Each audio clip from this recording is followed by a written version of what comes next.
What's going on, everyone? This week, Root and Cox, failed ticketing and conflict in the Middle West.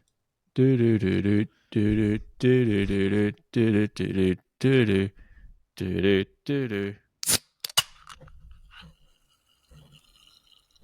What's going on, everyone? We're here with episode 143 of the Stormfish podcast, talking about all things great and garbage this week. What's going on, Keelan? Is that there a Pepsi Max? It is a delightful Pepsi Max beverage. Yeah, I've heard that before. It sounds like home. Pavlovian response. Don't hop over to YouTube for that. Clip that. Yeah, what has been going on? I don't know. I did my waffle earlier today, so I'd like to refer you to that, except the app's fucked. So Yep, except the app's no good. What else? Oh, yeah, so Root and Cox. Yep. Played some more Root. Once again, Isaac bailed on a rooting session. Yep. Maybe he was all rooted out. Who knows? A bit anxious about it. Yeah, well, if you just do the tutorials, you don't have to worry about performance once you join the Root. I don't know, based on other Root experience, the online tutorials seem to just give me more anxiety about performance in Root. There's lots of tutorials online too. There's probably therapy for that, I would think. Sure. Can't stop watching them. They're quite good. No, it's a problem, yeah. It's because you must be doing something wrong. Yes. That they're doing, and you just haven't picked up on it yet, right? That's right. Yeah. Exactly. I'm just trying to learn. Mm-hmm. It's for education purposes only. Yeah. ph.edu.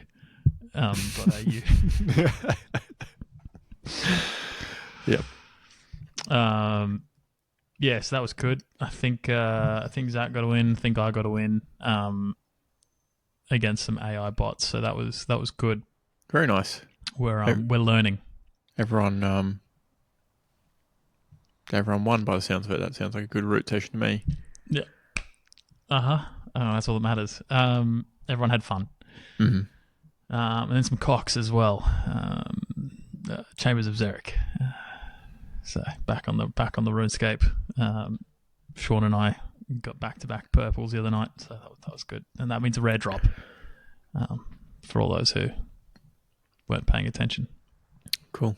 Is there any like gold tier drops? Or is purple the best? Gotcha. Purple's best. Yeah. Gotcha. Fair enough. Well, you'll like this. As a gambling man, one thing that doesn't happen in gambling very often is you don't, you win. Roll. Yeah, you don't win for starters. Yeah, you don't roll, and then have different tiers of loot. For example, you just kind of win or you lose. Yes. But as a gambler, you'll hate this. So the three rarest items are after you roll on the thing. After you roll, there are 1 in 34.5. The three rarest. Right. They're called mega rares or some shit. Pretty good odds, actually. That's after you roll to get a drop at all. After you roll to get a purple. Gotcha.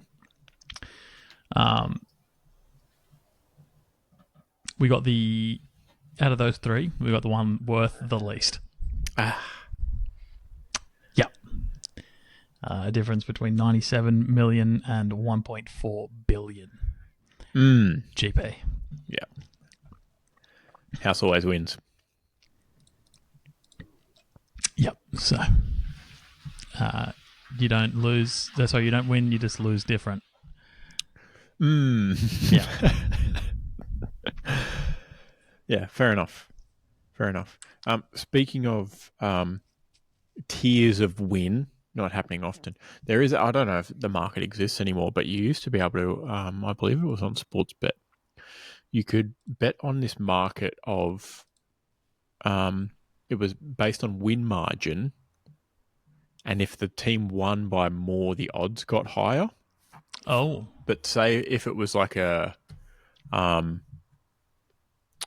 favorite, you wouldn't win unless they won by like 40 or more, or if it was huge, like a massive favorite, it'd be more than that. But it would start at like $2.50 odds for the win, and then it would be like, corresponding win margin starts from that point of what $2.50 odds would be.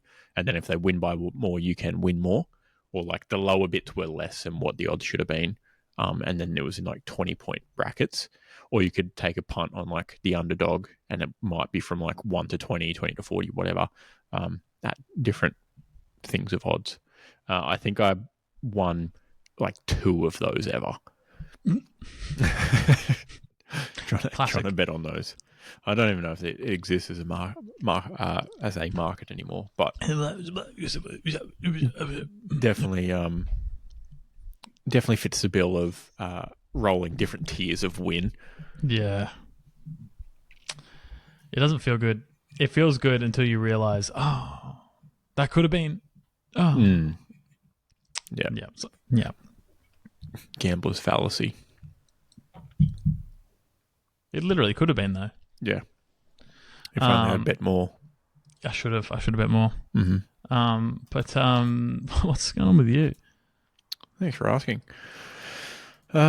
Pretty standard. What do we have? Another like 70 mils of rain, 80 mils of rain over the weekend. Had Friday off last week, so made myself a little long weekend there, which is nice. Not very useful though, because it just rained the whole time. Really, so that was fun. After 4 days of sunshine, of course, we'd have another half month's worth of rain in 3 days. That's great. No, we had a chicken disappear, and then another chicken disappear. Both of them within the middle of a day, not overnight. Weird. And then we found a hole in the fence of their run, No. and then some trails of feathers, and then nothing else really near the sugarcane. And into the sugarcane, I did some tracking through the sugarcane. So we guessed that there was a fox around that had either come in during the day, or a chicken had popped its way out and then had been taken, or both of them. So yeah, that the weekend was spent making their fence better and taller, and a combo of doing that in the rain and it being cooler weather, which means my hands dry out, means my hands dried out and then got soggy and soft, and all my knuckles are like split and cracked. My hands are just ripped up because I got soft corporate hands. So I'm really struggling with that. More lotion? I might have to go double Vaseline gloves to keep them good. Oh. Little mice and men style. That's easy prep for after work, though, too, to be fair. You just take the glove off and... Exactly. Yep. Keeps them nice and soft for the wife. Ready for a prostate check at all times. Exactly. But yes, I've been lotioning up, but I have a thing. This is one of the things that puts me on the spectrum somewhat, I think. I don't like my hands being dirty if they're not like in the act of being dirty, or feel like they have stuff on them. Like I don't like having moisturizer on my hands unless I don't have to use them again. Yeah. And then that's you why get you got to rock the gloves. Yeah, and then like you try and wash them like this, and you just in a mess because like you're washing lotion, so you're just like hydrophobic and making it super slippery everywhere. Yeah. But you're trying to wash one side of your hands, not the back side at the same time, and then you're trying to dry them like a seal or something. Yeah, definitely one of the things that would be tick on the spectrum list versus not for me is having dirty hands, excluding being like outside building something or being in actual dirt and knowing I'm going to be doing that for a while. Like in the kitchen, if I touch anything, not even like meat or whatever, if there's something on my hands, I'm not doing anything else until I wash my hands and then do the next step. We're cut from the same cloth once again. Yeah. And the tea towel over the shoulder is handy for that. Yes, you got to go tea towel over the shoulder. We have a number of the ones that button on for under the sink, which are good because you don't have to hang them back up, right? Usually by the time I'm done with the kitchen session, that one's gets soaked. That one's got to go in the wash. So I try my best to have one on the shoulder because those ones dry out a bit better because they usually hang, over the oven or whatever, somewhere a bit warmer, a bit of better ventilation. But if I'm just dependent on that one under sink, it's just no good very rapidly. It's a problem. It's a real problem, and no one's talking about it. So I'm really glad we can shed light on such a nuanced problem in modern society. Mm-hmm, definitely. Yeah. As we break down the heteronormative behaviours, and I, talk about the time I spend in the kitchen preparing lovely meals for my wife. So gay. This time of year and that combination of things is troublesome because I want to wash my hands, but the soap dries my hands out more, and then they crack more, and then I have to put lotion on, and then I need to wash my hands again, and it's I don't know how to help you. No good. Just fucking get good. I think I might just need to sandpaper the back of my hands throughout the year until I get to this point, and then they'll be tough. I can't recommend that. It might work. This is not medical advice, and such. Maybe I should just go out and outside and punch trees till my hands become tough. This isn't fucking Minecraft. Fair enough. An annoying thing that happened this morning. Sam was running a little bit late, leaving for work. She starts early on Wednesdays.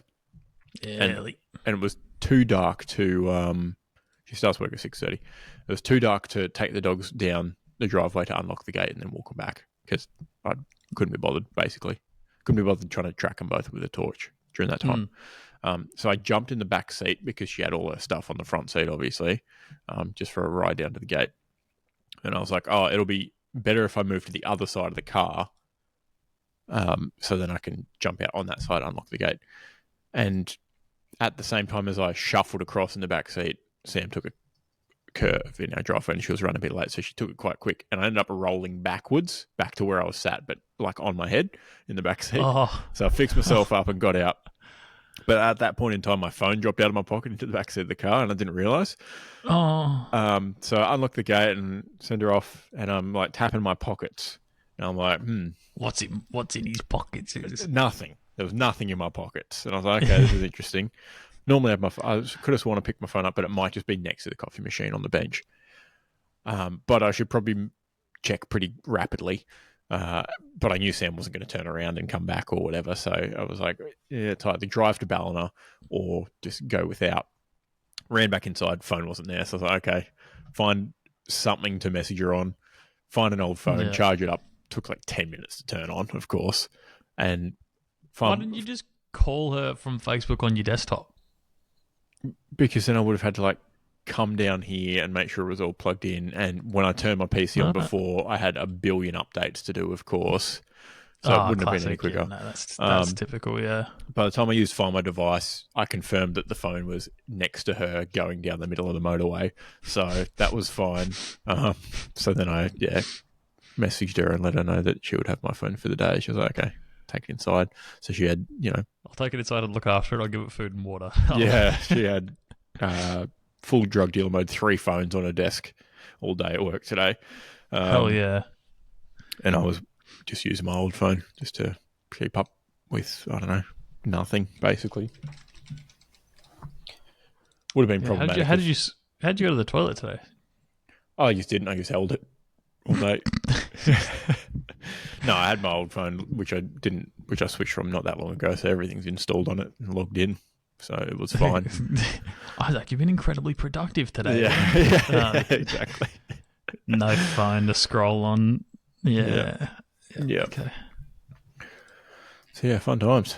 Your Microsoft Teams mouse wigglers sitting in the corner like, I haven't been used all day. Yeah. Yeah. No phone and no playoffs on today. Production through the roof. I have to answer for what the anomaly was. You just make up how many coffees you had. Just be like, yeah, I had 12 coffees. I tried a new bean, and I think it has more caffeine than my normal bean. Yeah. Easy. Good shout. I only had one coffee today, so my productivity was through the floor. I did have an extra one actually, so. Oh, you took it from me. There you go. There you go. Little coffee bag action. I had one of those. The first thing I did this morning was deal with someone that pissed me off, so I just wrote off the rest of the day. So sounds reasonable. Yeah.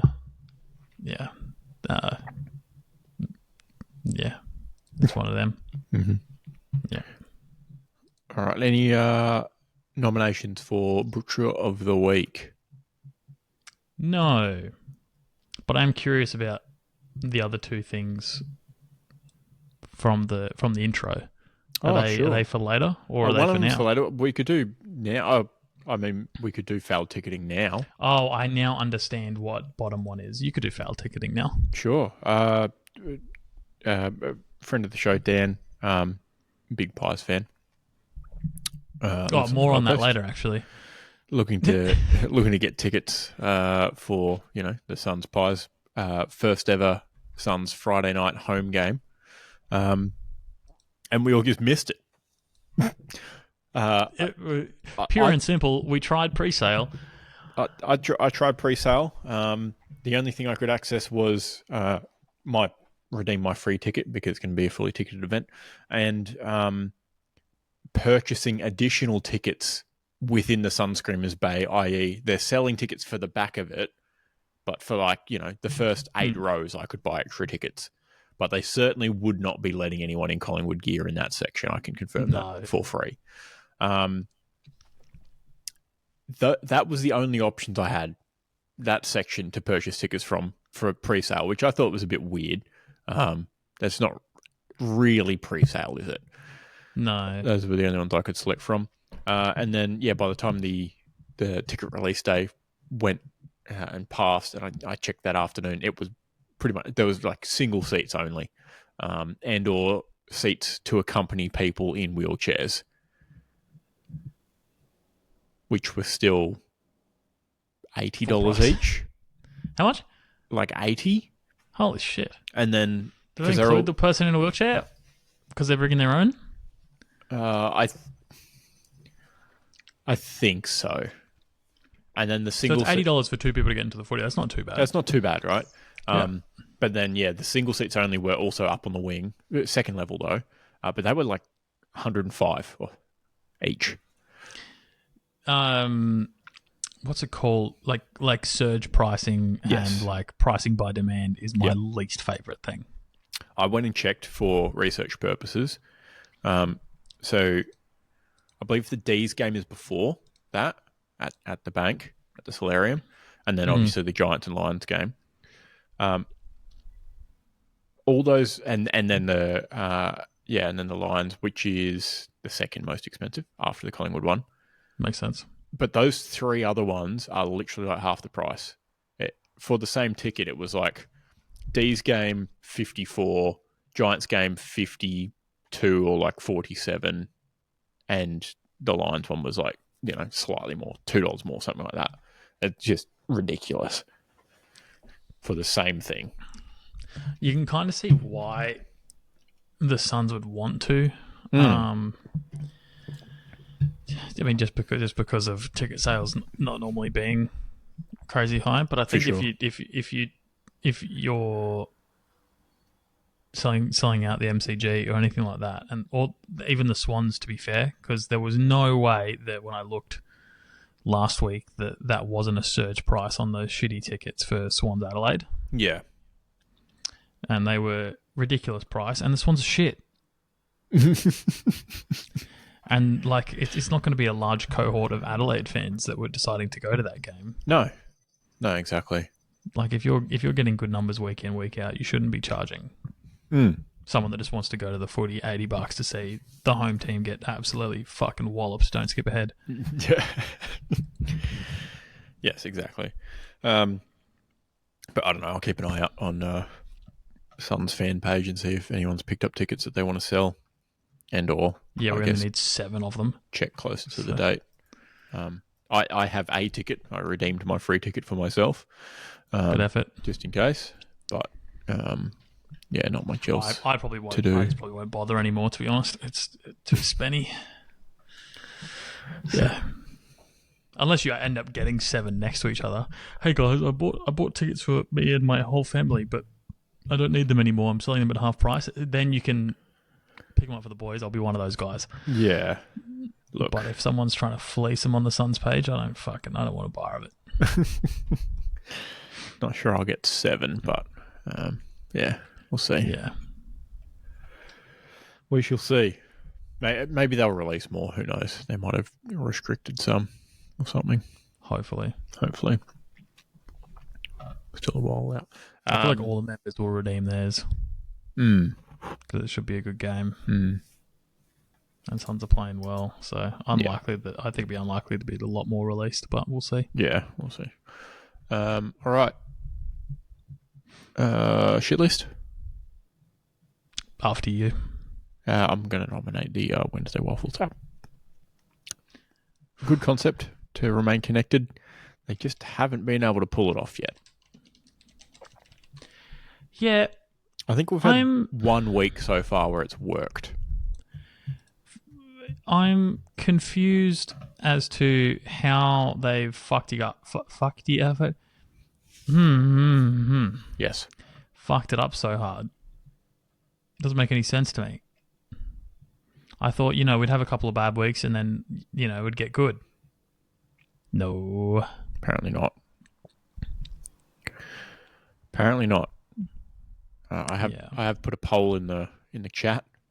It's a resounding fuck yes to leaving the app. Out of options of fuck yes and yes to move away from the app and just use Messenger. So we'll see.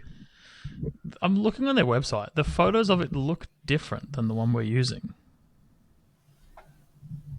Completely different. I don't understand. This app, it does not look like the same app. Have they just lifted the idea from someone else? I don't know, because the dude that came up with it or whatever seemed like a pretty good dude. He's one of those guys that shares nice info and cares about people and shares stuff about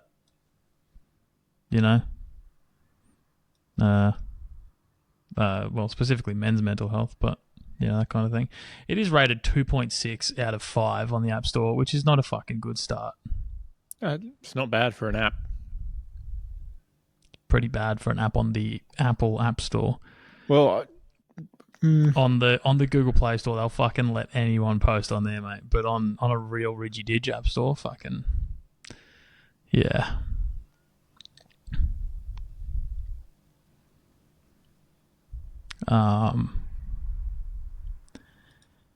Yeah, it's just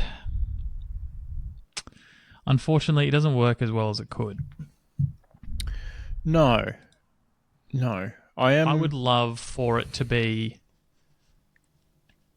hey, here's a chat, here's here's a bunch of settings for that chat, it doesn't have to be Wednesday, but here's the day of the week you and your friends have chosen to waffle on, even though the app's called Wednesday Waffle, but just that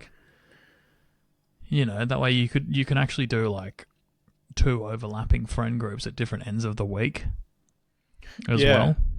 Yeah. Without having a 10-person waffle group, because then not everyone's just going to be oh, I don't have to, because there's fucking 10 of us in there's here. A billion no one's in there. going to notice.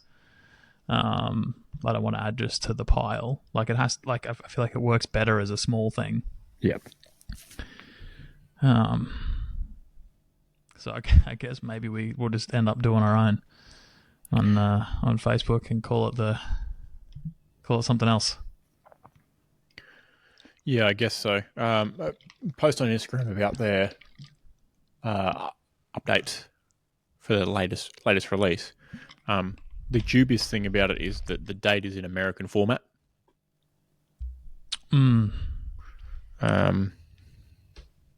It's from 13 hours ago, that post. So we'll see. Yeah, good concept.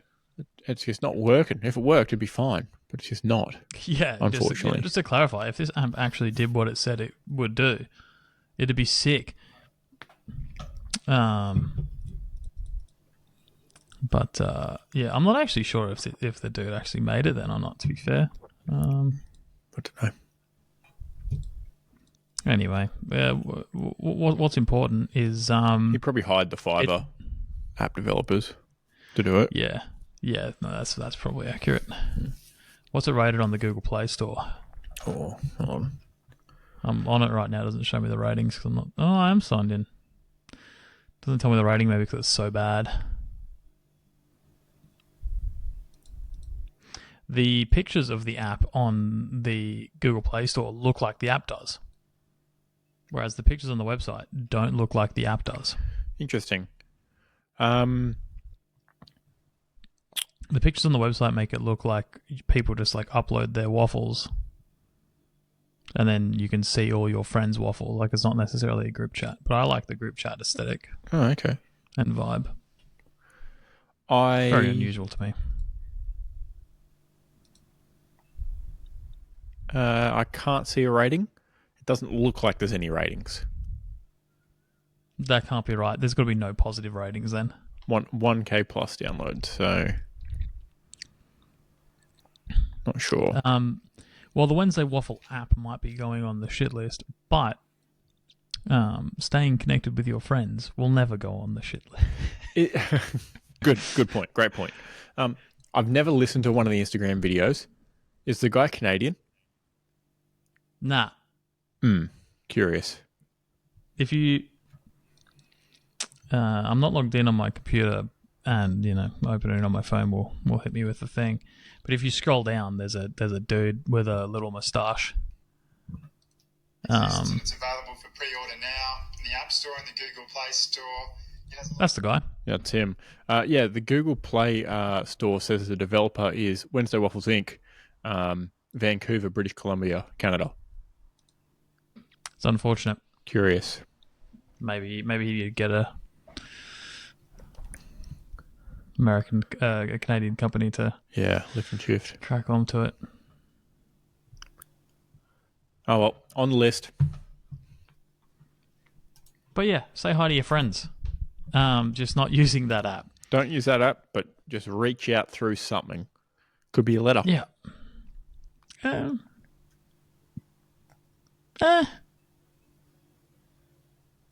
At least it would work. That's a lot of faith in Ozpost, champion. Just fucking send your mates a video recording. It's a vibe. All right, should we get on to footy then? Yeah, I'm okay with that.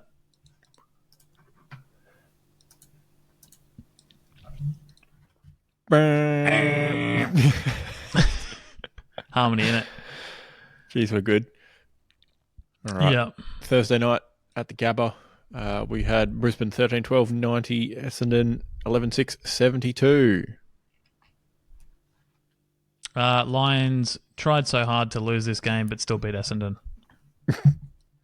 True. Not quite by a billion, but Brisbane arrived late with oversized McLuggage to claim 4 points from supposed belting. Nice.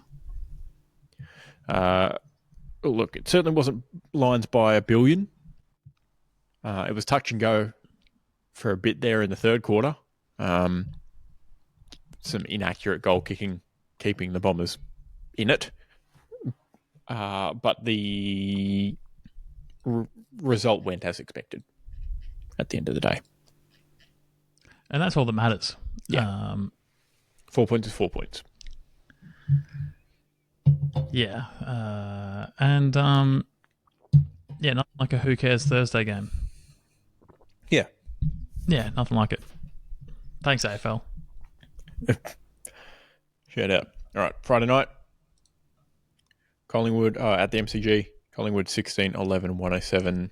Hawthorn 8-8-56.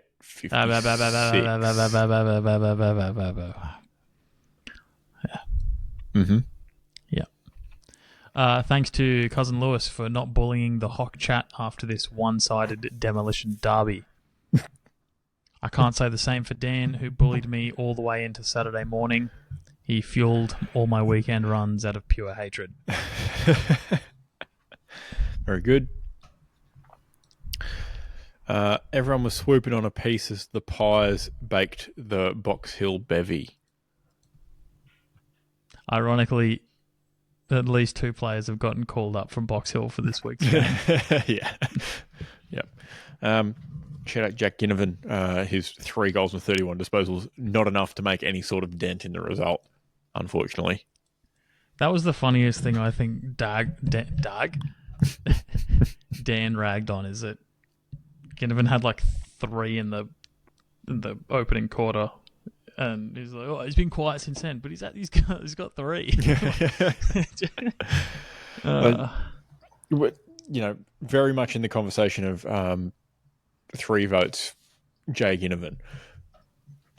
Yeah, 3 and 31. Yeah. Not the highest fantasy player on the ground, but 3 and 31 beats 1 and 32 only not or 2 and highest 27. He was third. Yeah, by And tackles. I'd argue that Nick Dacos was just there. Stat pattern. Yeah. He didn't look that good on the night. He says from the losing team's perspective.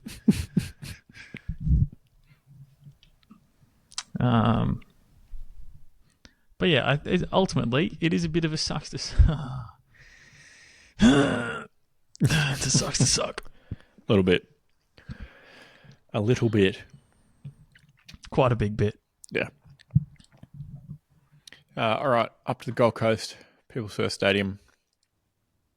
Gold Coast 1964, Fremantle 11-9-75.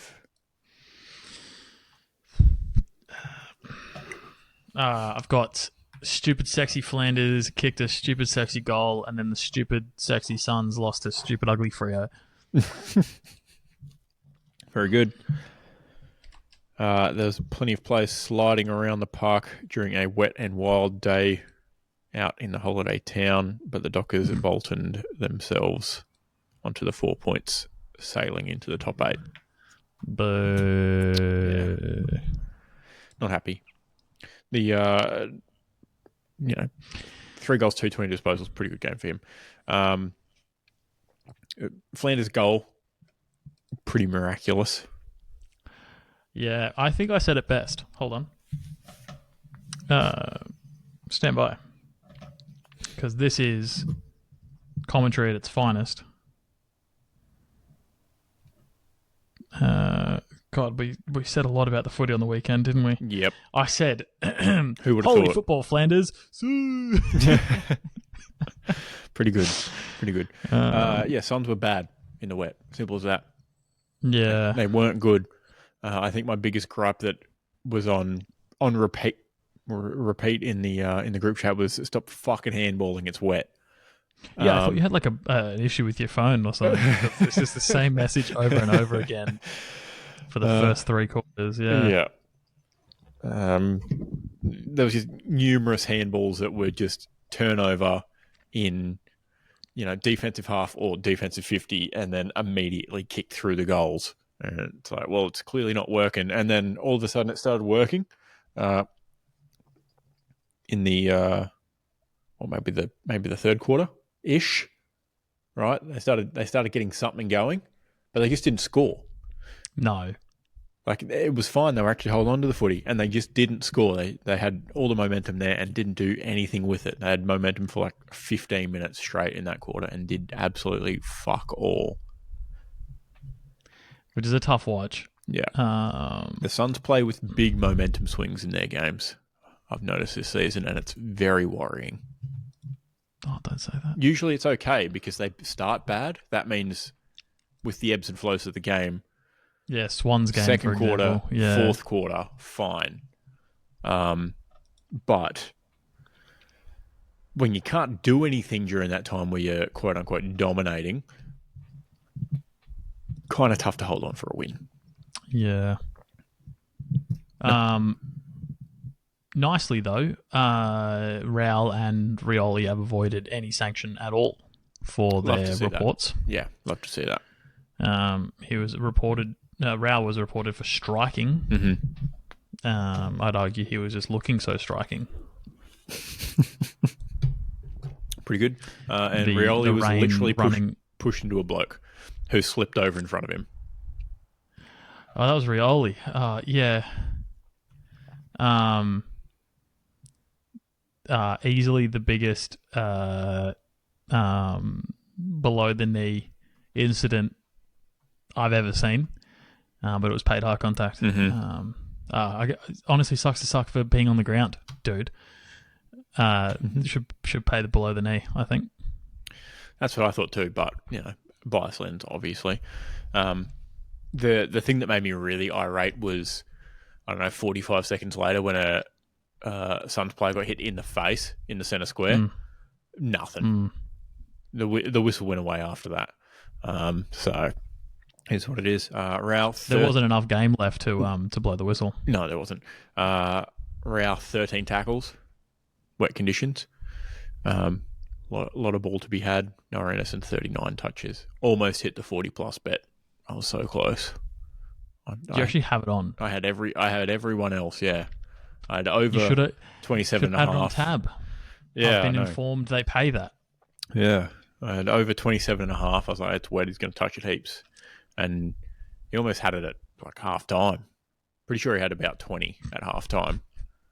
And then, over that, 30+, 35+, 40+, they'll sprinkle all the way up. So almost paid off. So close. But so far. Losing one at the Fortress, tough. Yeah, at least you didn't drive up for a rainy game. Rainy game. To watch that, I would have been very annoyed. All right, then down to City, NG Stadium. If I was Neil Erasmus, is that Neil? Yeah, if I was Neil Erasmus, I'd be sad. I made that striking incident out to be more than it was. Prick. Anyway, sorry. Yeah, go on. A little bit of staging. Yeah. NG Stadium Giants 12,880. Richmond 10-17-77. All it took GWS was one ACL injury for them to say, hold my beer and give the Tigers a dominant fourth quarter dicking. Very good. I had the Giants team song wasn't the only big sound at NG Stadium as Kingsley's men shoved a 37-point defeat down the Tigers' Todgers to pull off the comeback. That's better than where I thought you were going to. I thought you were going to be like, what was his name? Callum Ward. I thought you were like, the big sound was Callum Ward's ACL snapping in two pieces. No, I'm not that rude.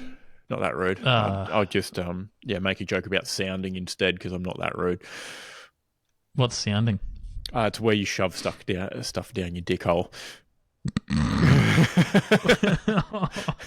Your joke's even better wordplay than it was. Just yeah, that's great. Yeah, nice. But, you needed some base level knowledge to get it, but I didn't really want to say the word dick in the joke, so I said Todger instead. Todger's a good one. Yeah, it's a good one. Todger's a good one. Yeah. Yeah, allegedly Callum Ward had a rousing third quarter speech or whatever. Yeah, big rev up for the boys.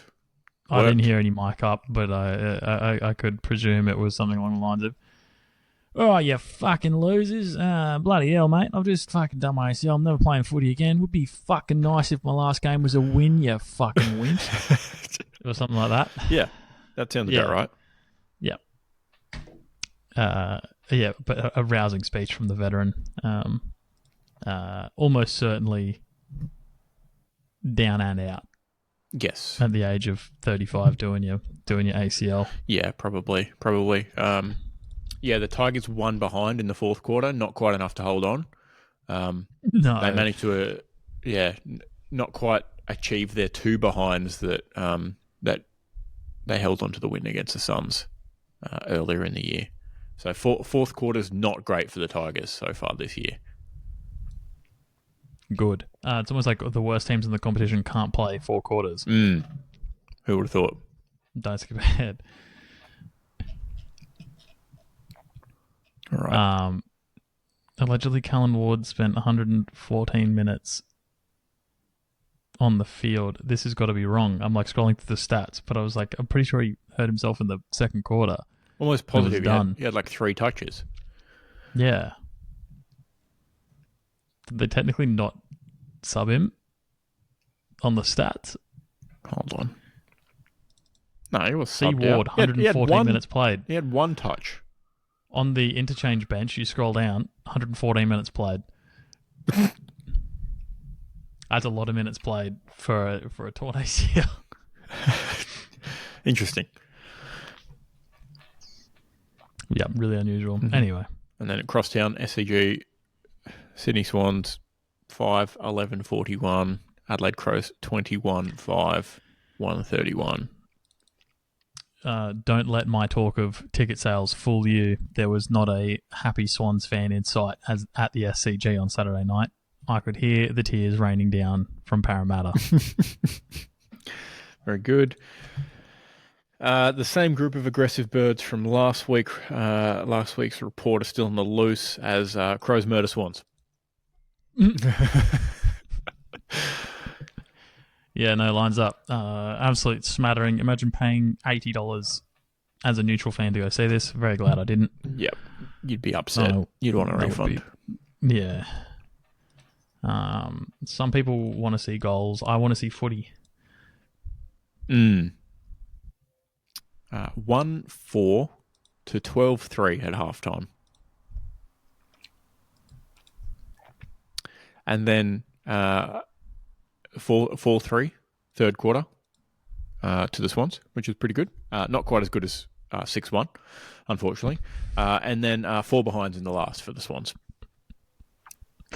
Which was not quite as good as 3-1. Oh, really tape it off there. Yeah. The old Q went in the rack, I think. That a pool joke? Yes. Okay. What are you, 75? Sure. Let's pop down the pool hall, all right, champ? But yeah, getting smattered by almost 100 points. Not great. Not a good look. Some may describe you as a rabble, but you might. Yeah. They might have to apologise about it after. Why? Wayne Miller described the Swans as a bit of a rabble, and then he was made to apologise. Oh. Apparently, it was seen as disrespectful. Fuck off. Sucks to suck, as we would say. we would get in a lot of trouble. Yeah. Yeah, bit silly. On a night celebrating the famed Bloods culture. I don't think the Sydney Swans would ever claim Bloods culture in that sentence. Like, I get it, like, but like, it's that sounds like you're talking about the gang, like proper. A little bit, yeah. A little famed bit. Bloods culture. Yeah, good point. Sorry, you mean all of hip hop? Yeah. Oh, that's Crips. Half of hip hop. No. Most of it's Crips because that's why everyone knows the dances the Crips wore. This is true. Turns out both sides do the same dance and they just call it different things. So there you go. A little bit of gang culture for you on this Wednesday evening in Parramatta. Interesting. But yes, they were celebrating the a 20-year anniversary, thereabout, of the 2005 Premiership. So unfortunate for all the players from that year to have to watch that. Oh. Yeah, not great. No, not great. They did a bit of a parade or whatever at halftime, probably hence the slightly better third quarter. But yeah, still not great. Yeah, I assume Dean Cox said, "These fucking fellas out there, bloody mate, they know what it's like to win. You fuckers got no idea." Probably true. And that roused them into thinking, you know what, we might not be able to get a premiership, but we might be able to get Miracle on Grass too, Electric Boogaloo. Mm-hmm. They did not. Yeah. Okay, Sunday, jumping out to Traeger Park, Alice Springs, Melbourne 7-21-63. That's too many behinds. Kick your goals, brother. St Kilda 14-7-91. What was the date for that game, just quickly? Sunday the 1st of June. Sorry, just checking Alice Springs weather, 1st of June 2025. Was it windy? I don't know how to read the Bureau of Meteorology. At whatever end the D's were kicking to, it was, apparently. Statistics for 1st of June, we had a west-northwest, 20k an hour.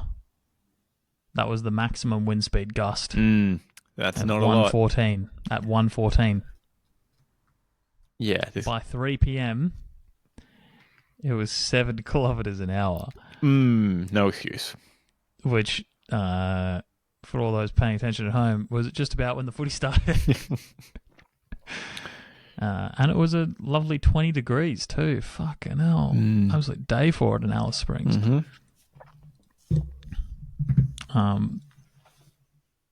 But yeah, sorry, my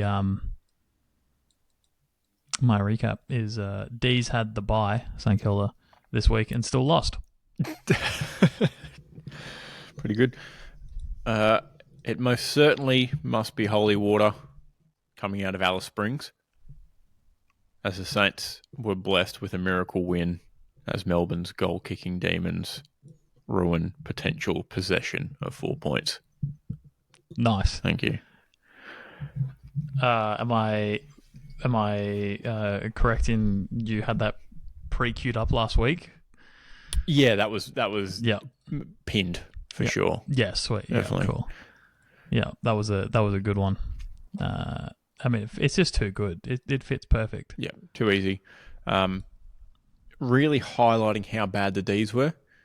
1 goal, 12 behinds in the second half. 13 scoring shots to 8.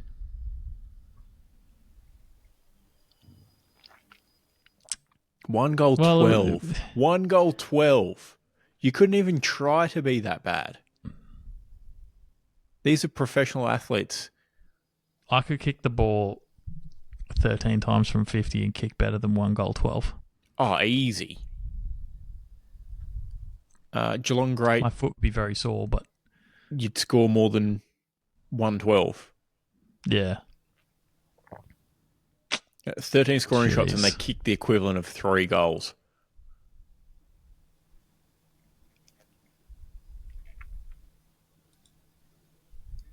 No.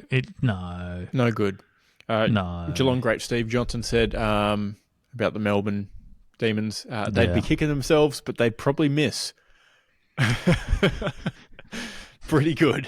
Pretty good call. Actually incredible. Yeah, maybe the best thing to have been said on television.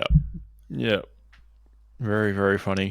You wouldn't like to wake up and be Xavier Lindsay. I mean, he's 18, but he kicks 0 and 3. Congratulations, champ. I mean, if you scroll through the behinds list, there are 1, 2, 3, 4, 5, 6, 7, at least 7 players that only kicked behinds and didn't register a goal for the D's. To be fair, they had 5 rush behinds, so that means they only had 16 behinds that they kicked themselves.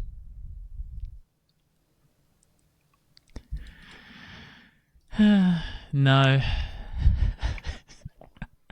No, it's no better. No. It's no better at all. It's shocking. Couldn't, It's not great. Couldn't hit water if they fell out of a boat. Couldn't hit the side of a barn with a truck.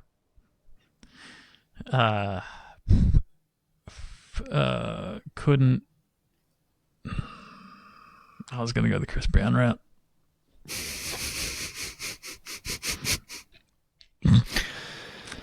You can put that one together yourself. Choose your own adventure on that one. Yeah. No, that's not footy. Unfortunately, 721 is not footy.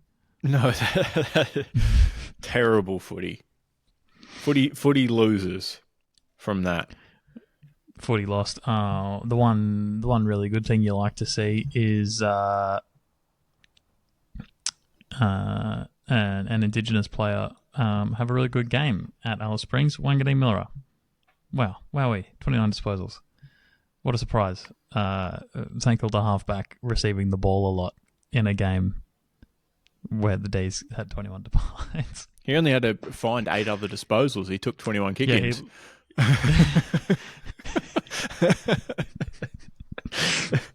He literally had 27 kicks. So I wonder if he does take the kick-ins. Surely he had some of them, right? Yeah, maybe.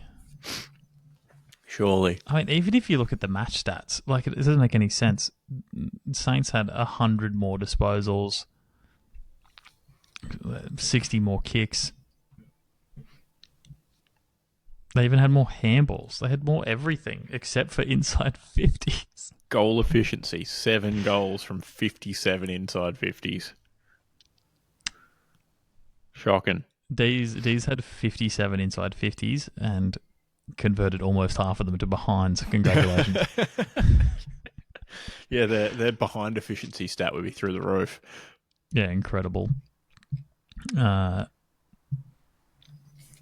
Yeah, so, I mean, all that matters, you can look at the stats all you want, but all that matters is the scoreboard. Correct. Yeah. Correct. Okay, finishing us off. Huh. Optus Stadium, West Coast, 11-7-73, Geelong, 17-14, 116. That was actually a really good intro. Can you say the whole thing, what you just said? Because my recap is like a good partner. Geelong made sure West Coast finished first before getting the job done themselves. Very good. Nice one. Yeah. That is, of course, a reference to West Coast playing 3/4 of the game. And then just packing up. Yeah, going home. And they were already home, so it was a quick drive. Yeah, lucky for them. It was only, an 11-point difference at 3/4 time, which was shocking to everyone. And then the Cats ended up winning by 43. Big one. I had Cats consume West Coast Canaries in 4th quarter creaming. Mm-hmm. No comment. Mm-hmm. They did get the cream, the Cats.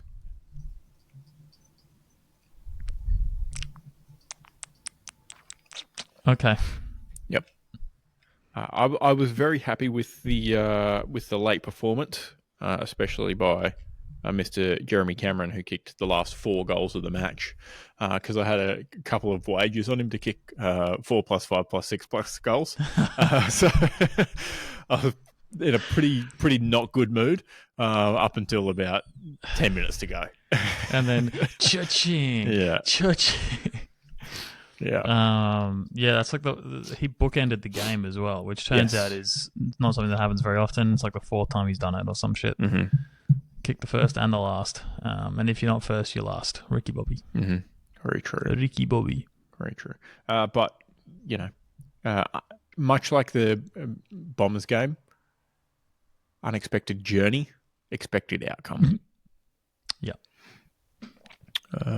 I did have one sub headline that I wrote for the Demons game actually that I forgot about, and this is for our barbecue fans out there. Demons grilled at Traeger Park. Nice. Nice. We could branch out. We could redo Butcher of the Week to like grilling of the week or something if we just got a barbecue sponsor. Yeah, exactly. Like something along those lines. Yeah. Just quietly, the Eagles kit. Good one. Great. Really good. It was a treat. I tuned in. I was like, "What is that?" They were in black. Sick. And then, I think it's actually a navy. I don't think. Oh man, no, it is black. The commentary was shouting out WA Day on Monday, public holiday. That's why they were wearing it, because WA colours. What WA colours are? Yellow and black. Yeah, black and gold. Yellow and black. I don't know why they say yellow and black. They're predominantly black, aren't they? Well, because then it'll be black and yellow, black and yellow, black and yellow. Tigers aren't predominantly black. I know that. But the Richmond Tigers are predominantly black. Well, I don't think any Tigers are black and yellow. No. Or yellow and black. Yeah. Why couldn't they just be orange? You know? Well, then the Giants would have had to be a different colour. They couldn't be the orange team. Giants came a lot later. Yeah. So that's fine. They could have been green, All's fair. I suppose. No. Tassie. Same colour as the footy field. Just quietly, not good. Just quietly, Tassie might not even happen because of politics, which is fucked. So Tasmania, you better be voting with your head and not over it. Good shout. Because if their footy team can't go ahead, that's the death of Tasmania. Yeah, unfortunately. Tough bit of news coming today that it could be the death of the proposal. A lot of people calling out the AFL for putting such tight restrictions on Tassie to have a new stadium. What about the Suns? They said. What about GWS? Both of those teams, GWS redeveloped the stadium. The Suns knocked down a stadium and built a new one, which, adjusted for inflation, cost $200 million. So also not the cheapest thing. But it was built on a site where they could also build the great facilities, which are the Ostworld Centre and accompanying AFL standard training field, which actually took a number of years to put in place because it was on the front training field that was there for a while, not the good back one. So main training happened actually on the ground, but it was the Tasmania Task Force that came up with the idea of the roofed stadium. The AFL's holding them to the standard because that's the agreement that was signed and agreed to by all the clubs. That was the condition of that agreement that got the clubs to agree. It's not the AFL that came up and said, "Oh, you have to have a roof stadium." It was the people of Tassie, and smartly so. Hobart's fucking cold in the middle of winter, and if you want people to go there and watch your team get beaten by 110 points every 2 weeks, at least make it somewhat comfortable.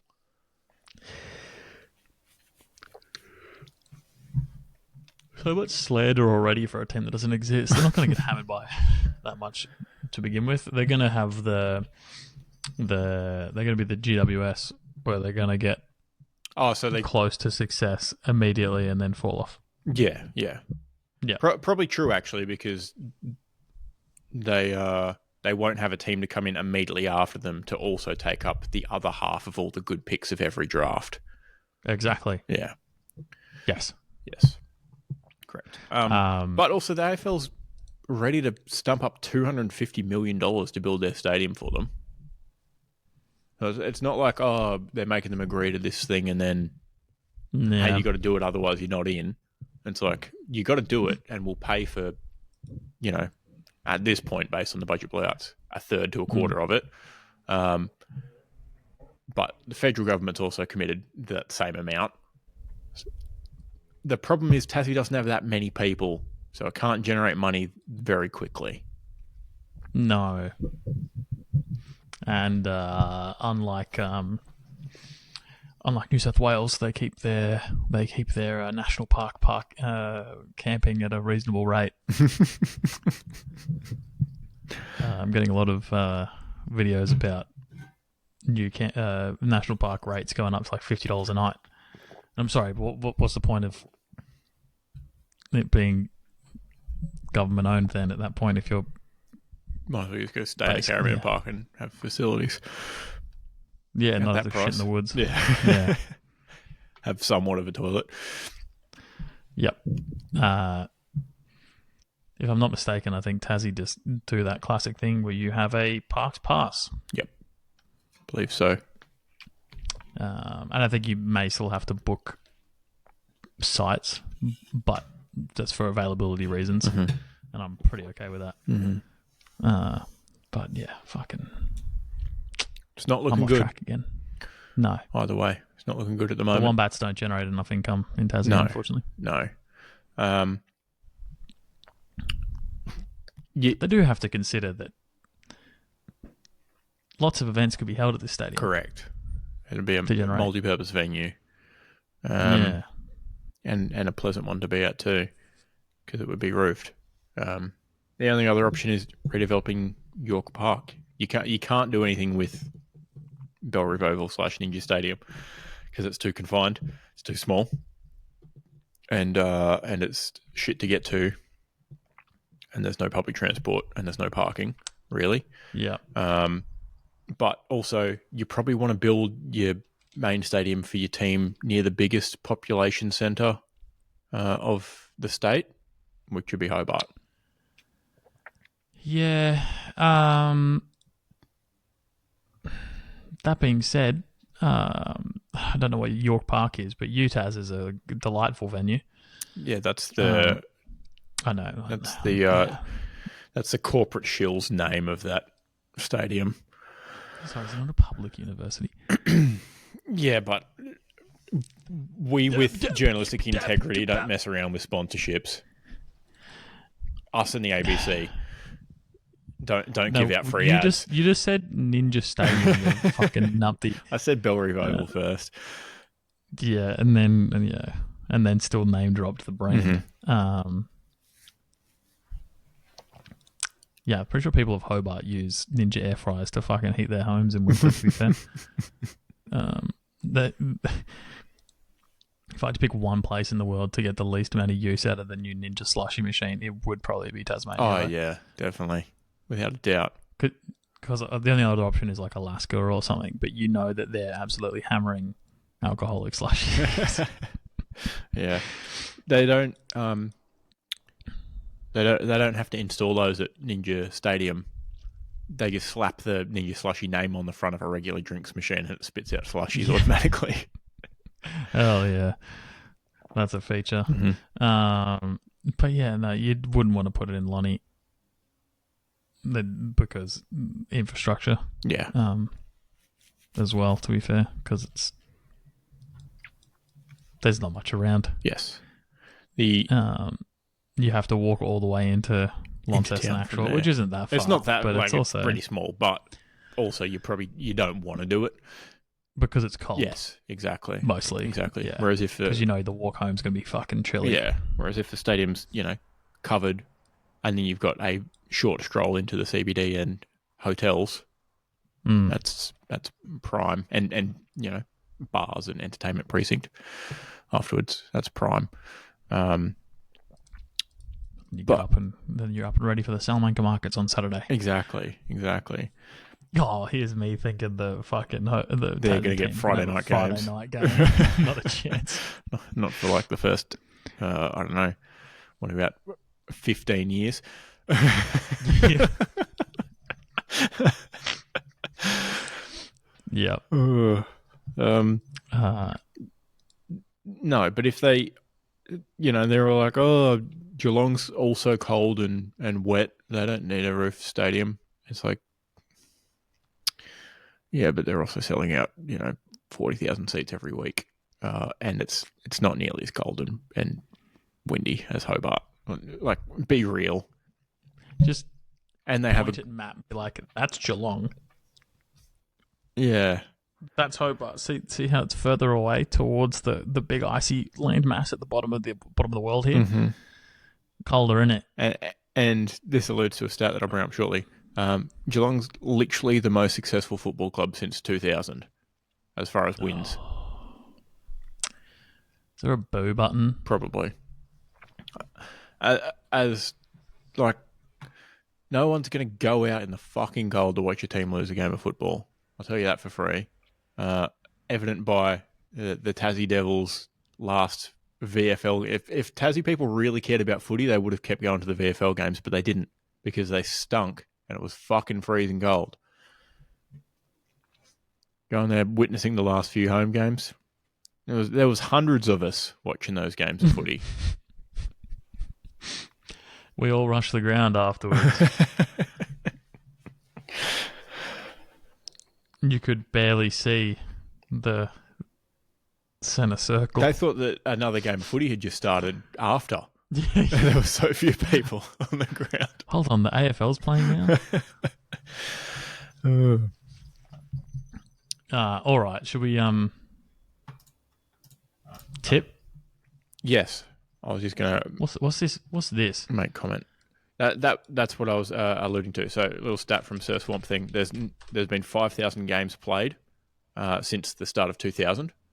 Okay. Wins by each team: Geelong 395, and at the bottom, Gawker Suns 97. Oh, Goes Geelong, Sydney, Collingwood, Hawthorn. wait, sorry, what? Yeah. GWS has 145 wins in that time. The Suns have had 97 wins. Yeah, since when they came into the competition. Yes. Yes, that's not very many. No, it's not. Hence why they got a lot of priority picks because they stunk for a long time. Well, how many wins have they had this season? What, 8? That's a big percentage. That's huge. That's wild. That's actually, like, I thought they were doing much better, obviously, this season because they are. But I mean, when you put it in perspective already, what percentage of wins they've had just in one season, that's pretty wild.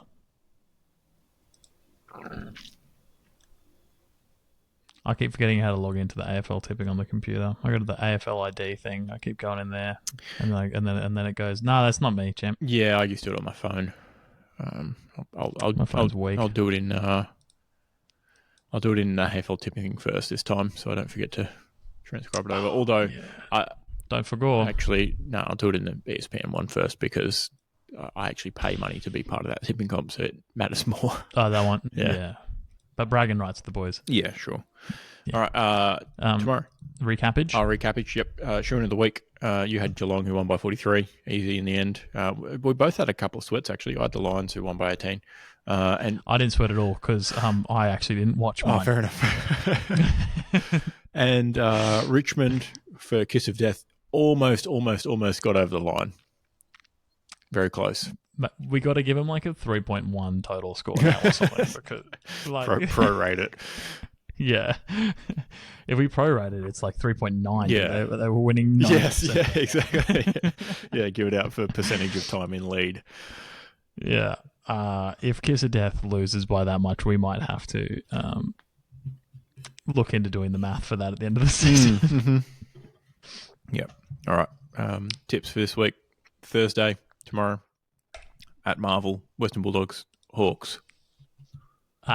Easy. Boys brought their mouth guards to training this week. It's Hawks. Even though Sicily's out with the groin/abdominal injury that everyone thought he's been carrying for weeks, he's officially out now.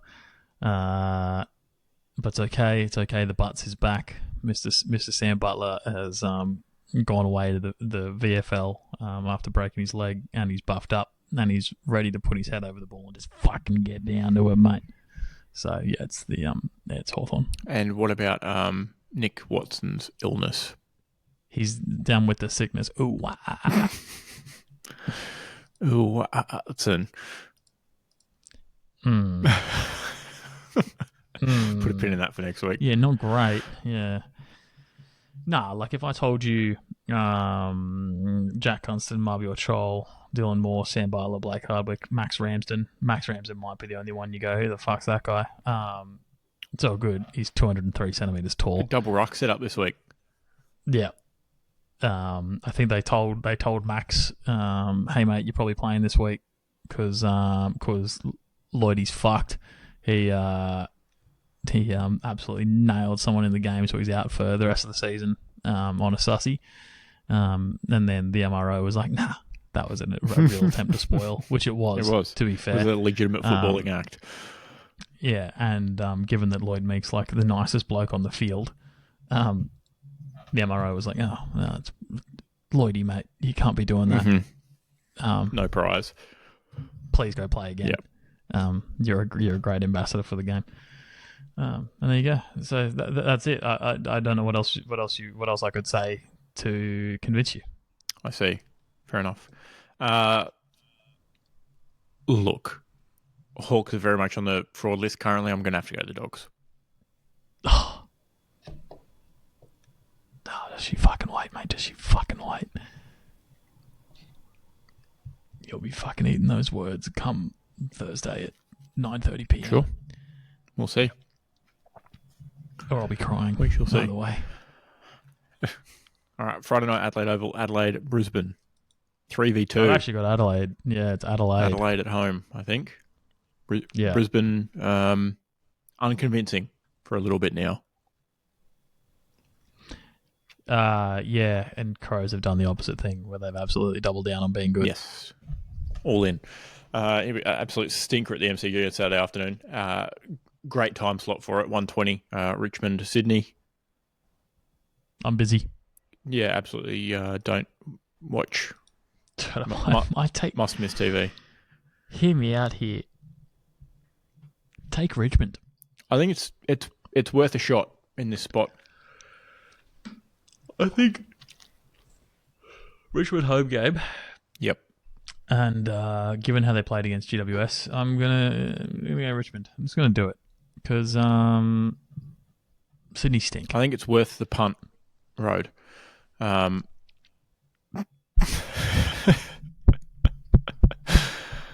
That hurt more than I was hoping. Good one, dude. Thanks. But they have a very legitimate shot at winning this one. Taking on the Sydney teams in back-to-back weeks. I'd be disappointed after last week's finish. Let's see what position. I've tipped 69 games correctly. Nice. Yeah. Just trying to look at, where I am in the competition. 6. Well, could be worse. I could be 7th. I could be last with someone that hasn't tipped the whole game. Oh no, he's tipped last week. Unless 18 is the autofill margin. Is that a thing? No, he got given all the games. Josh Boozil did not tip last week. Must have just been the autofill margin must just be 0, and then the difference was 18 because it won by 18 or lost by 18. Everyone tipped exactly the same last week except for you and Zach, who forgot to tip at the start. Yep. Wait a fucking second here. Oh, no, except for me tipping Hawks. Whoops. It's always been my downfall. I tip with my heart, not my head. All right, and then down in Geelong at the Cattery, we got the Cats and Suns, 5 versus 4. Another top 8 clash. The Suns have never won there. The Suns have no one on their list who's ever won there. Due for it. All right, Suns.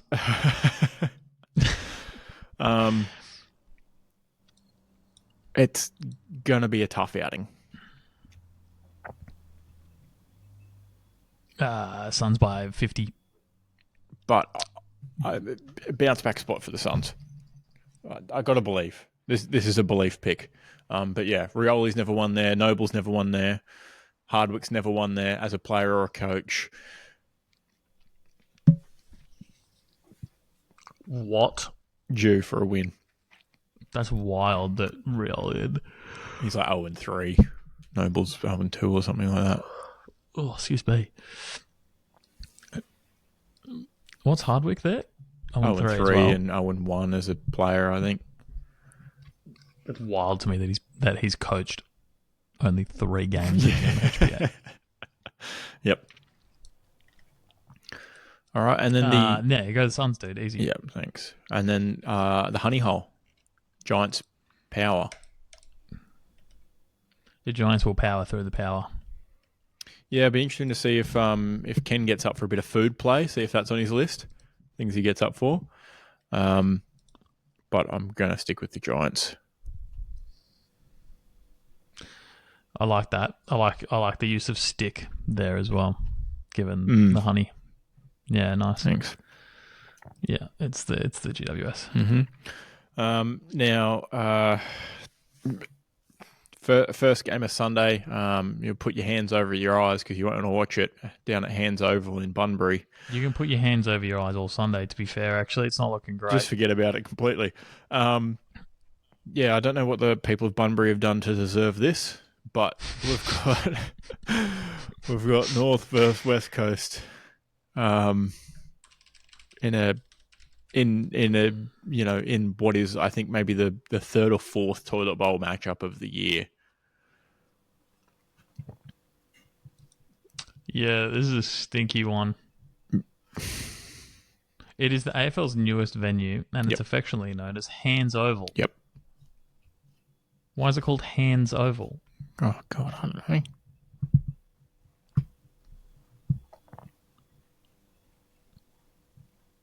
The capacity is 15,000 people. Yeah, it's a little one. Yeah, it'll be 10% full. That's my bet. Yeah, we'll see. Oh, it's named after a person called J.E. Hands. Makes sense. J.E. Hands Memorial Park, Hands Oval. Yeah, he looked after the It's Mower. He was in charge of the city for two different stints. Makes sense. There you go. It's nothing cool. Yeah, cool. Dude, I don't know. Based on last week, West Coast could do something here, right? They almost beat a legitimately good side. North had a rest though. North lost to the bye.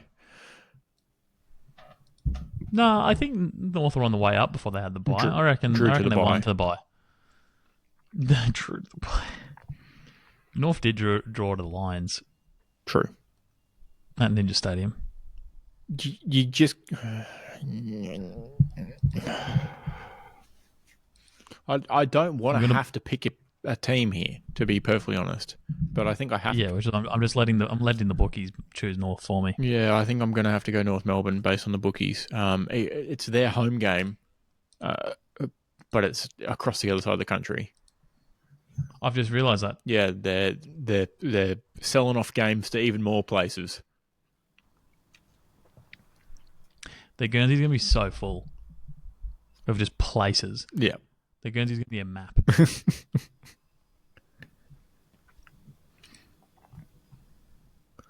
And then by the time that finishes, you can, I don't know, fucking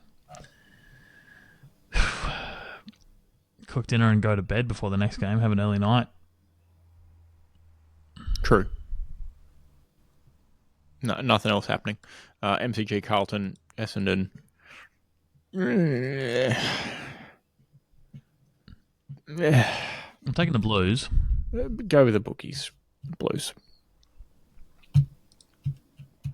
If they want to do something this season, they have to win. This is a must win for the Blues. Sitting in 13th, 3 games off the 8. Yeah. Probably. Definitely must win territory for the Blues. And King's birthday Monday, Demons Collingwood. It's the D's. It's not going to be the D's. Pies, probably by a lot. Although, Yeah. law of Pies by a averages, billion. the D's should kick 21 goals this week.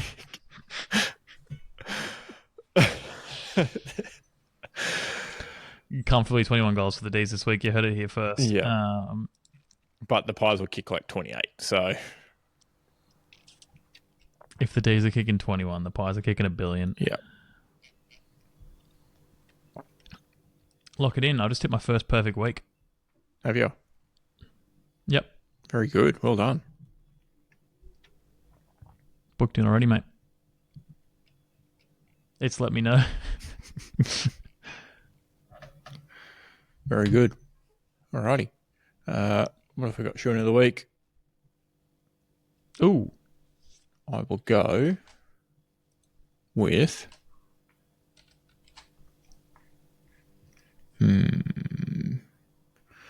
who can't we pick? Pies. By looks. Really? That's the closest game. Wow. So Kiss of Death would have the D's. Sucks to suck. Law of averages. They might actually win. Oh, this is a tough week for the shoe. It's a bit tricky, actually. Yeah. It's very tricky. Especially because I've already tipped 3 upsets. Yeah. I'm going to go the Giants. That's the next clearest option. That's the next easiest one. Why did I tip the Suns? Ballsy man. You could do it if you want. I already did tip the Suns, but I'm not going to take them for the shoe.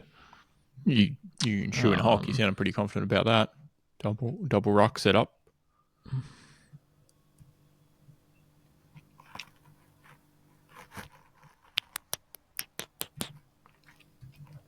Oh, you know I'll hate it. I could talk you into the Suns too. There's a reason I'm wearing this pink jumper right now. The Suns are wearing pink this week down in Geelong.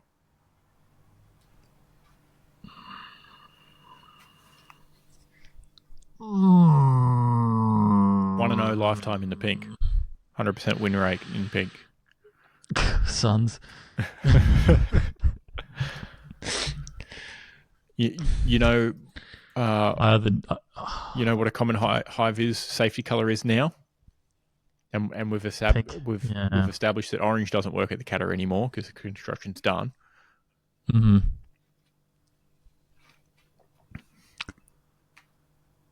I'm either going to look like an idiot or I'm going to look like a no ball. Mm-hmm.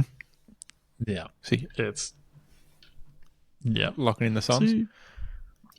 Yeah, well, fucking. I feel like I've been talked into it at this What's point. your pick? So, Alrighty. Moving look, on. if we're tied at the end of the season, I've got a 43-point margin game from last week that's really fucking sauced me up. So Yeah. Okay, NHL. We're up to the finals. We're just hanging out, waiting for the Stanley Cup finals to start at this point. Rematch from last year. Oilers versus Panthers. Panthers in it for the 3rd straight year now. Both teams... people are saying the Geelong of the NHL. Yeah. Both teams are probably better than last year too. So it'll be very interesting. I think Oilers get their revenge here. My prediction is Oilers in 6. We have Connor McDavid, who's been compared to the greats of the game. Jesus. Jesus. The first NHL player, Jesus Christ. But well, it wasn't called the NHL back then, but give him a bit of leeway. Yeah. Compared to Wayne Gretzky and Sidney Crosby since he's come into the league. Of note, Gretzky in 1983 lost to the Islanders and then beat them to win the Cup in 84. Sidney Crosby lost to Detroit in 2008 and then beat them in 2009. And following the script, McDavid's lost to Florida last year and will beat them this year. So shades of Gret and Croz. Yep. That's what I'm hearing. Yep. Yeah. That's their nicknames now, by the way. Gret and Croz. Spot on. Yeah. Well, I'd like to see that. You know what? When does that start? I believe, from memory, it starts tomorrow. 10 a.m. tomorrow. And given that there's only one game on a day, you'd think KO would broadcast it. They should have it. They should have it. I'll say they should have it. I don't know if they do, but they should. Interesting place, the venue for the first game. They're playing at Rogers Place. Yeah. Rogers kindly agreed to host it. Yes. Really located in Ice District, Rogers Place is home to the Edmonton Oilers. Yes. Would you believe? Correct. Ice District. And outside Rogers Place in Ice District, they have the Moss Pit, where all the fans who aren't in the stadium hang out and watch on the big screens. That's what we need. We need enough fans at our sports games that we can have tailgating outside. Yeah. That you can stand out there the whole game and watch the game because you can't get a ticket to get in. Yeah. It is in Parramatta. Or at least it's right around the corner from the same stadium because they've got Commonwealth Stadium in Edmonton as well. There you go. Who knew? Weird. Wild. Oh, good. Now, another wild stat. Corey Perry, who currently plays for the Oilers, he's 40 years old, legitimately 40 years old, is playing in his 5th Stanley Cup final in the past 6 years. So he missed 2023. What a bitch ass. Yeah. And that's pretty great. It's pretty great, except he's lost the past 4 that he's been a part of. Oh, he's due. He is due again. Oh, I'm just picturing the boys go to the hockey, man, and go to Le Petit Chef across the road after the game, bud. Hey, so I'm looking on the map. There also looks like there's like a potentially an overpass from the stadium to the shops, but I'm going on Street View to confirm. Probably is Just what the vibe's going to be like in Edmonton tomorrow. It'll be buzzing in Edmonton tomorrow. This photo was taken sometime before November when Zach Bryan played there at Rogers Place because there is a big sign that says Zach Bryan November.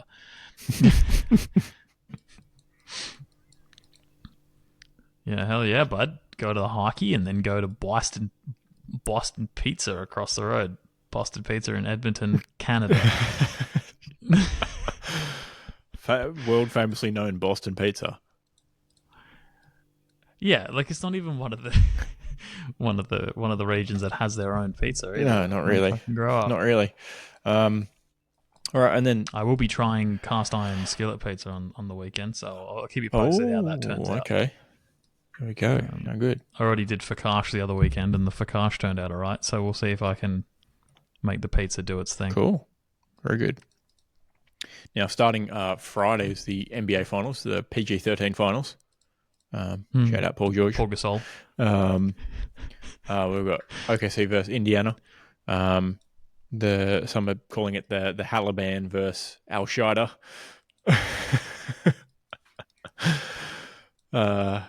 Shout out NBA Twitter. It's a wild place.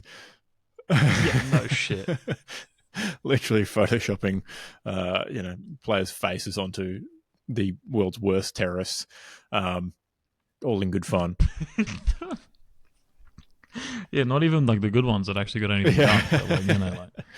But, yeah. My prediction, as a fan, Thunder in 5. Yeah, no, I'll take it. I think the Thunder cause a bit of a matchup nightmare for the Pacers, who like to play super duper quick. And when's that on? When can we see that? Starts on Friday. Oh, does it actually alternate games? It should alternate, I believe. Well, because game two of the NHL is on Saturday. Yeah, it should alternate all the way through. Unless sometimes they do. I think like last year before Game 7 of the NHL, they had a 2-day break, I believe, from memory. It's not going to go. Neither of them are going to go to 7 anyway. So. No, not by the looks. But yeah, I saw some guy talking about Lou Dort guarding Tyrese Halliburton, and out of like 122 possessions, Halliburton scored 8 points when he was guarded by Lou Dort. And this is the guy who, runs the Pacers. I think the Thunder just give him a defensive nightmare. Oh, sorry, he scored 8 points he scored on 8 possessions. He scored 8 points on 122 possessions when guarded by him. It's not great. That's not a lot of points. For those wondering. Yeah, for those at home who can't do the math, it's bad. It's not many. It's not good. It's not many at all. I think the Thunder have this one in the bag. Oh, why are you like that? Don't jinx your own team like that. I mean, they've literally been the odds-on favourite to win since the off-season. Like those bets that I put in, they were the favourite to win, both the West and the Chip completely, and they've proved it with their record so far this year. They're the favourite from off-season to off-season. Yes, very true. Nice one.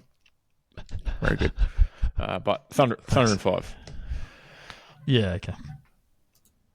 Any football in it, sir? Oh yeah, Liverpool's fucking splashing the cash, mate. I think I said it last week. They're not fucking around. Would you believe? That's good. That's all I've got. Nah, they're All that extra money from winning the league. Well, yeah, and then just consider that we didn't really buy anyone last season. I think, except for maybe Chiesa. And he was like 12 mil, so it's literally nothing. So I'm not sure. Had Frimpong signed last week? Frimpong's officially signed, which is great. That'll be good fun. Kirkez is on his way over, and Wirtz. Yeah, I'm just reciting the same thing as last week, I think, but they're all in progress. Mm-hmm. What does Fabrizio say? He always posts right when something's about to happen now, and he's like, agreed on personal terms, and they're almost there now. The here we go is coming soon, because that's how he introduces every fucking new transfer. Here we go. So yeah, Wirtz is on his way, which is nice. It'd be good to snag him. It'd be good to snag him. Nice, thanks. That was really Thank good. You. He's so much on his way over that I think it's the German media are trying, because he said no to Bayern, and the German media is giving him a bit of slander. In that they were reporting that there was an issue because he wants the number 10 on his shirt, and McAllister has number 10, and so. Wirtz posted on his Instagram story. He's like, "Don't listen to what you hear in the media. There's no problem." And then something with the number 10 on it. I was like, this is okay. So if the player is sharing shit like that, yeah, it's done. He's just waiting for Liverpool to do a little video announcement at this point. Yeah, exactly. Yeah. So that's pretty fresh. There was talk of Harvey Elliott leaving Liverpool and going to Leverkusen as part of the deal. But he said, not a fucking chance. Don't want to do that because that bald-headed Eric Ten Hag fuck has no idea what he's doing. So, yeah. Unfortunately, Leverkusen have gone from, I don't know, really good manager to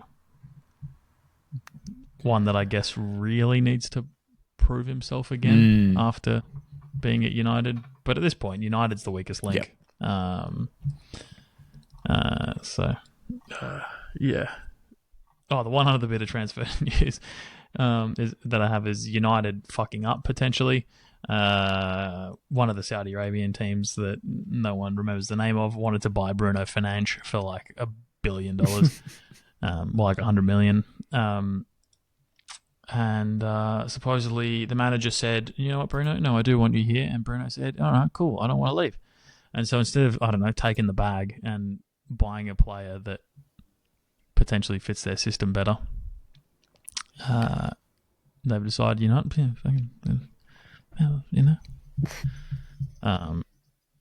which came at a great time because I watched a video the other day that was talking about where they've gone wrong. And you take Bruno Fernandes, who's in the midfield, obviously, and Casemiro, who's in the midfield, and they do this thing where instead of sticking together, because to limit gaps and whatnot, Casemiro goes all the way back, and Bruno goes all the way out, and then every opposition team has like the middle of the park to just fuck around and find out in. If they are on the counter. So yeah, we'll see. United might be shambolic again next season. Oh no, what a shame. But yeah, so What a shame. All right, should we flip a coin? Yeah, my turn. It is your turn. It is my turn. No, it is. According to the spreadsheet, it is. Yeah. All right. I haven't heard a go in a while because Virgil van Dijk had the go. Yeah, that's true, actually. So. All right, here we go. Flipping. Heads. Oh, tough look. I was thinking about committing to tails. I bet. Yeah, you were thinking about it. No, was. No, definitely. I had a bit of a moment where I was like, I did choose tails as Verge. Yeah, you did. That was Verge. Hold on tails here. Keelan 23 and 26 lifetime. Virgil van Dijk 1-0. Yeah, exactly. And who else have we got? We've got friend of the show, Jacob 1-0 as well. Big Z 0-1. Sucks to suck. All right. Well, cool. See you next week. Yeah, fucking cheerio, mate.